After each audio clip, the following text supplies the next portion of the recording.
So I've made quite a few videos about anime as well as Doujin events till now, and quite frankly, this was probably the one video about all of this I didn't expect I'll end up making.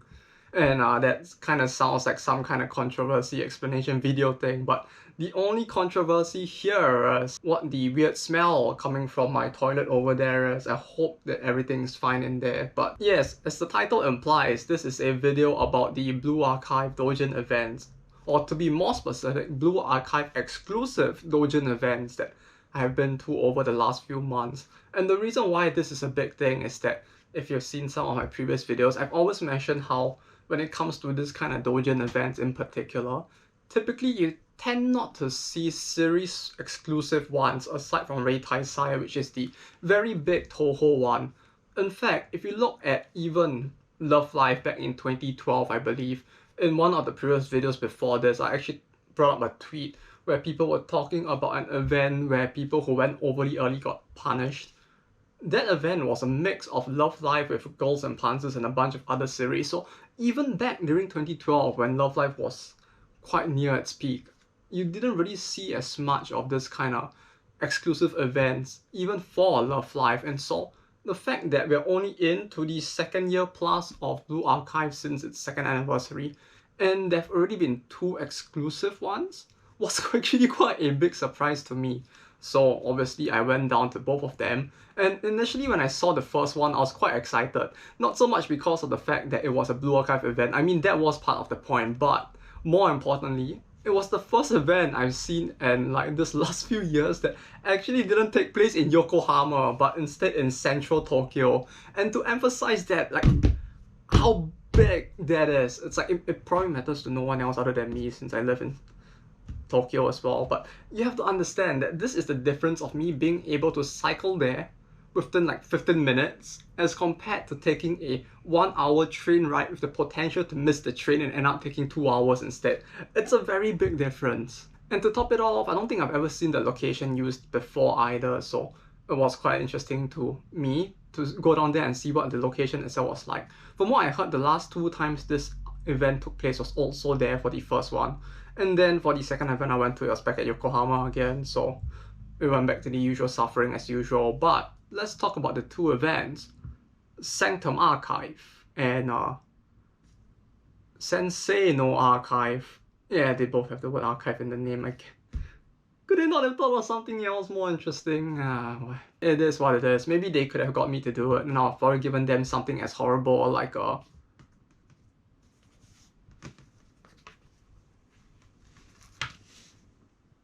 Yeah, so I was trying to look for the joke, but I couldn't seem to find it. Frankly, both were very enjoyable, although for very different reasons, and both were somewhat different in spite of the fact that both different event doujin types were being held within like 2 months of each other. So very compact, very little time had passed between one and the other for exclusive events. I was kind of surprised that they were even packed this close together. And another reason why I was surprised is due to the fact that the second event, which was the Sensei no Archive, was initially part of other doujin events. So like I mentioned before, doujin events in the past, the way they tend to work is that you will get a bunch of different series fans coming together and renting out a location for all of it. And it just so happens, the reason why I'm sitting back here instead of over there today is due to the fact that I wanted this board behind me so I could use it as an explanation. And also, well, there's also added bonus of that, if I really needed to do something like prove a point or have something very stupid in the background, I could just like...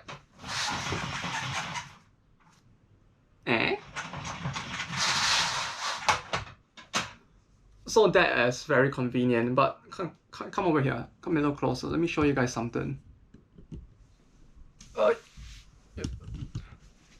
You're a very light bunch, aren't you? So the reason why this is important is, and we'll talk about this in the future, is that this is for one of those events where you have a bunch of series that are, as you can see from this poster, all happening to be held within the same event. And up here you can see the Blue Archive one, right? I don't know how visible the text is, but it actually does say like Blue Archive only event. But it says that, but really the way this works is that it's only all of this rather than just only this. And so the fact that it went from that to being the second other Blue Archive only event was quite a surprise. Okay, down you go. As for the event itself, they both kind of take a little bit from this event here, which is superhero in time, due to the fact that many of these smaller events are held by the same group of people. It's just that different people will come to them specifically to ask them for help in organizing the events. And so the thing is that while both of these events, the second one technically was organized by those people as well, but the first one wasn't. But even then, they kind of took a little bit of inspiration from it in terms of the activities that are there. We won't talk about the one specifically at this event since that will be in a future video, but we will talk about the ones at the Blue Archive exclusive events because both had their own side activities, and while they were slightly different, the overall idea of both events were largely similar. So I figured we could talk about both events in one video while I talk about how each of them had their own special uniqueness to it and what stuff we could find at both of these events. Right, so the thing with this is that I actually kind of bought a lot of stuff across both events. It's like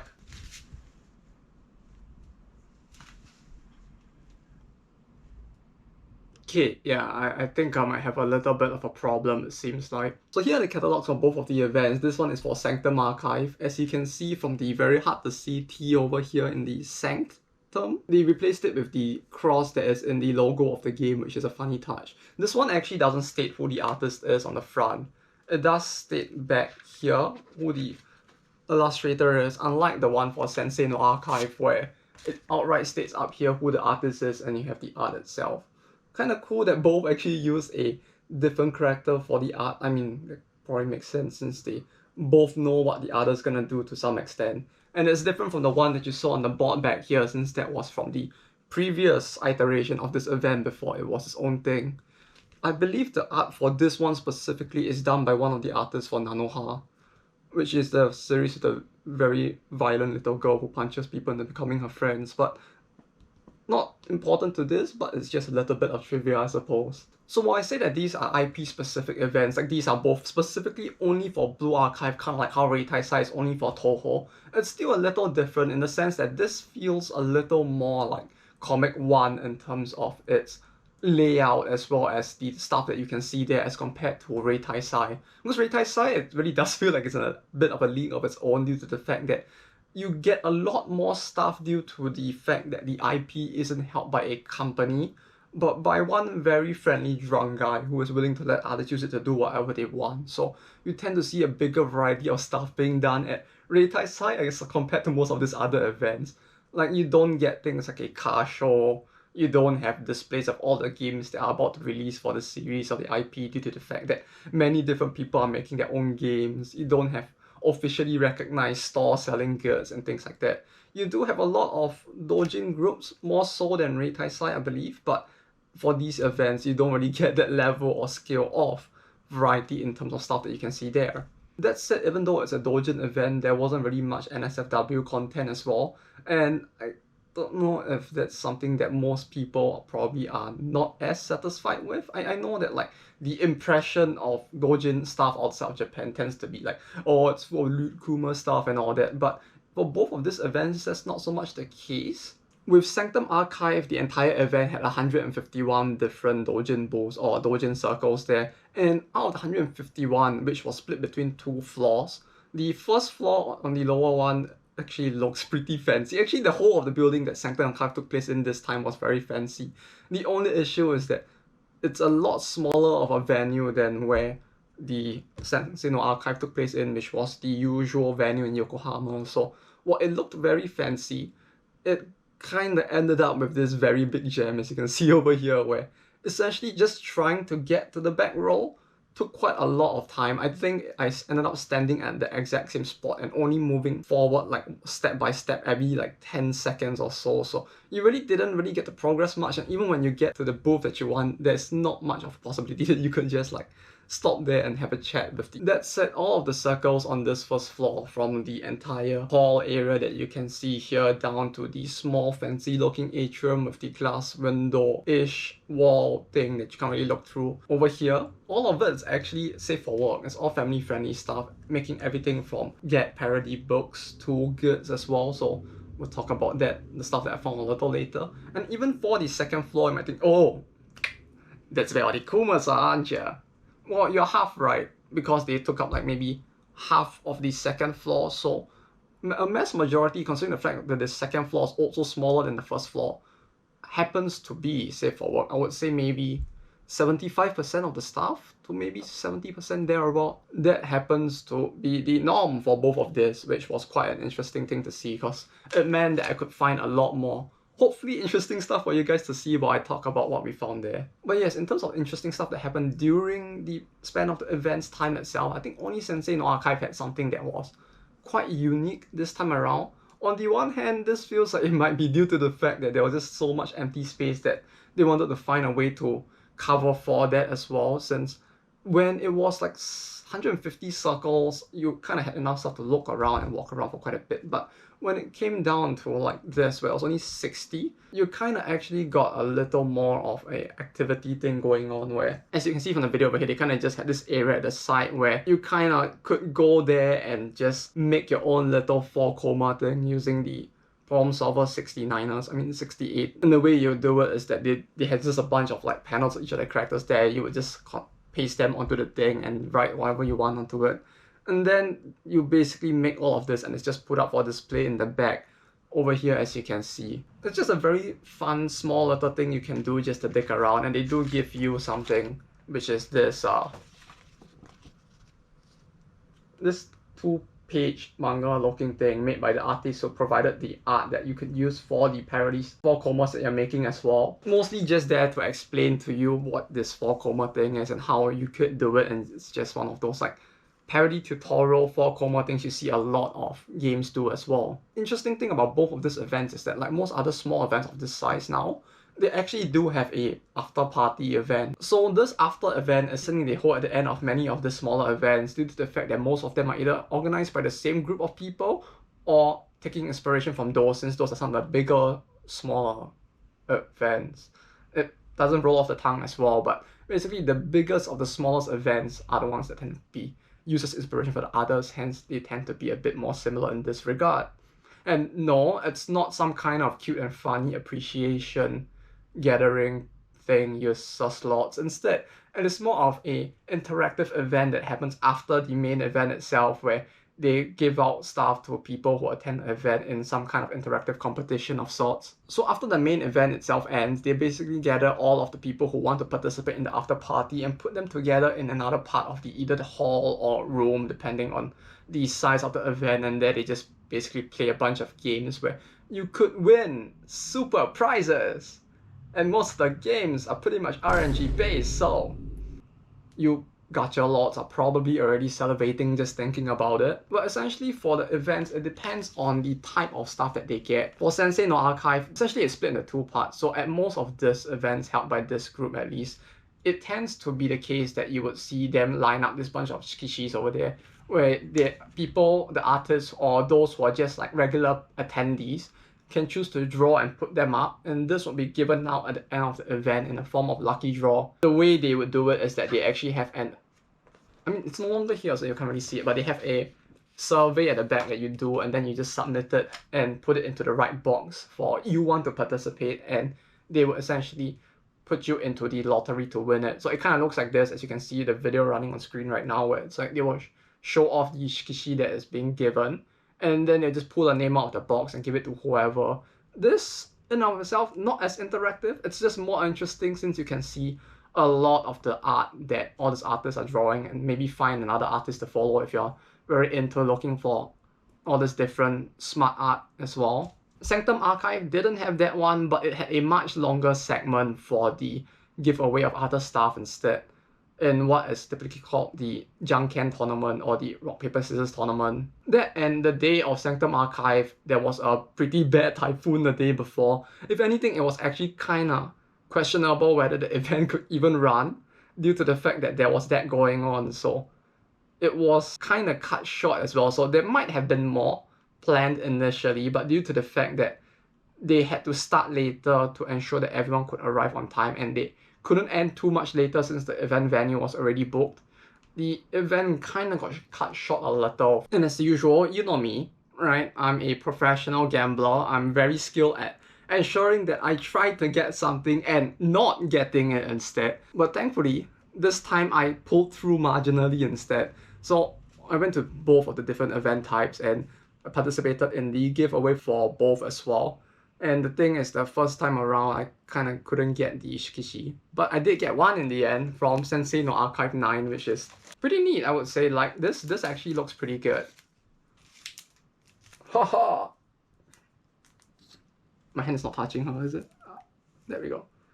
It's Yukino, for those of you who know Yukino. If not, this might be a bit of a spoiler since you're probably playing on like global or Korea. But yes, the artist for this is Kuroyoboro. There isn't a Twitter like link put here, but I'll see if I can find it before I put up this video. If I can, you'll see it on screen now. There's a lot of stuff that seems with this video that I'm like promising to put up on screen, and I'm not sure if I'll actually be able to pull it off. Though for the Shikishi, I was quite lucky, I would have to say, because only Sensei no Archive, one of the two events, had the giveaway and I managed to get one. And hey, Fox Go, that's great as usual. Though in terms of the giveaway of everything else, aside from this, like the posters of the event, which they do give away at the end as well, the advertising posters like this, as well as the other goods that people donate for the event itself, I didn't win anything at all, because it would seem that my rock, paper, scissors skills aren't too good.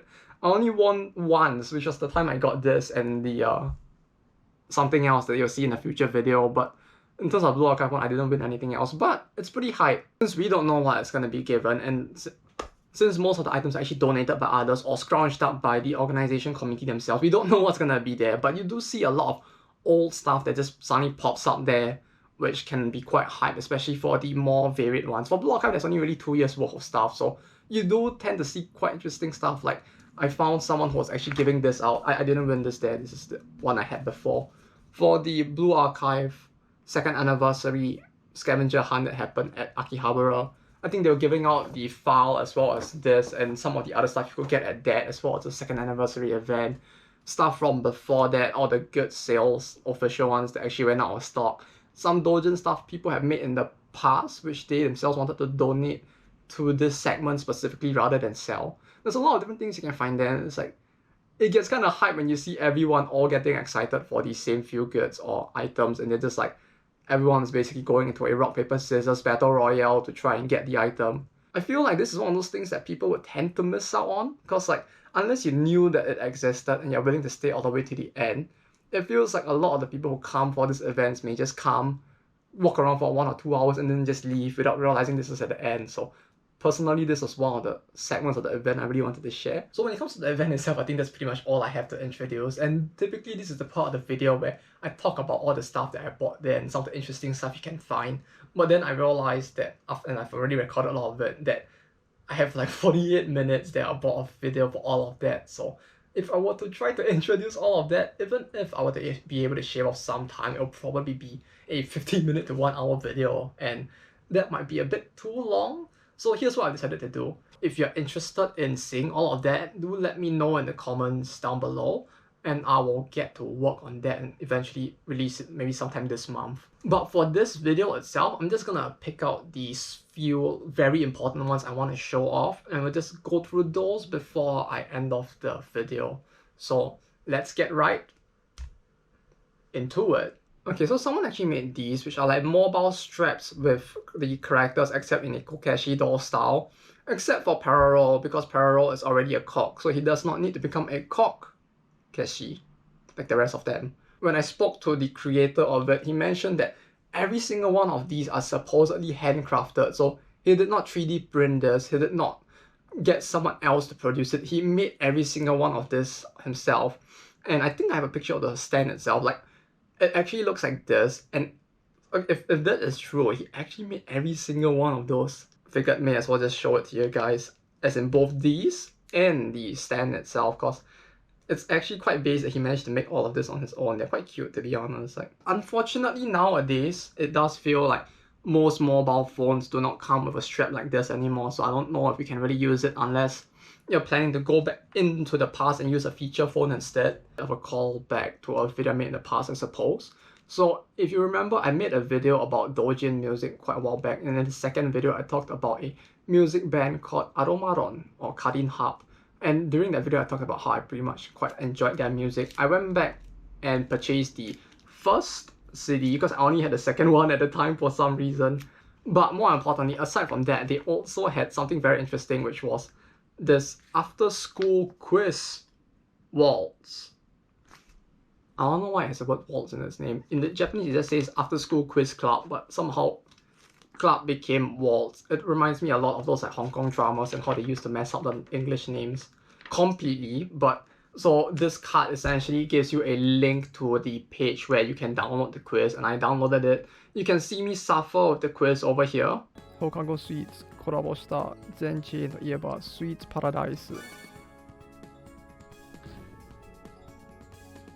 But it's usually, huh? Oh, it's a karaoke! No! It's the karaoke, the one I went to before. If you guys are interested in seeing the full video of me recording myself playing it, I can actually put it up on this channel as well, so you can watch my suffering if you want to.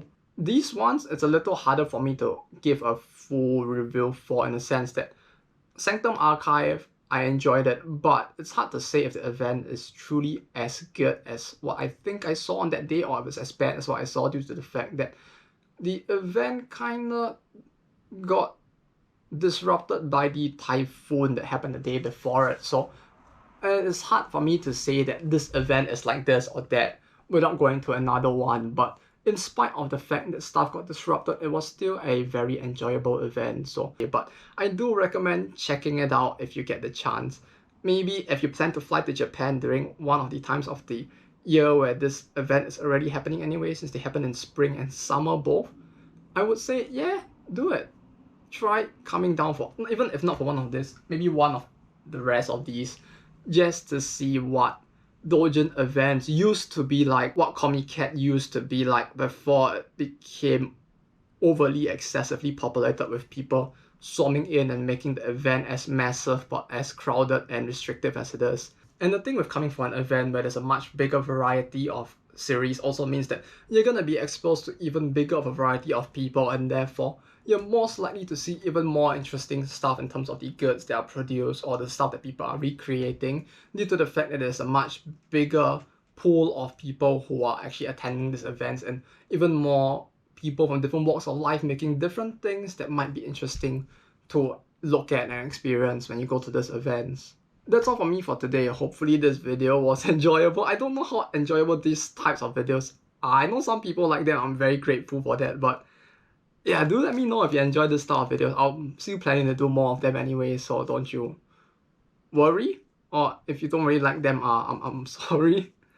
But yeah, so the next few videos I'm planning to do on the channel are probably gonna be not here. They'll be on the Discord, since we now do have a Discord as well. Do feel free to join the Discord if you want to get access to the schedule of the next few videos I'm planning to make. I typically put my upload schedule and my stream schedule there, so if you're interested in both of those, feel free to join. Maybe we can chat or just do stuff that funny together once in a while. Not in a way that would get me cancelled or arrested, but just like talk and joke around and stuff like that. So if you're interested in all of that, do feel free to join the Discord, links in the description. That said, I'll be heading off for now. Y'all have a good day, take care, and bye-bye.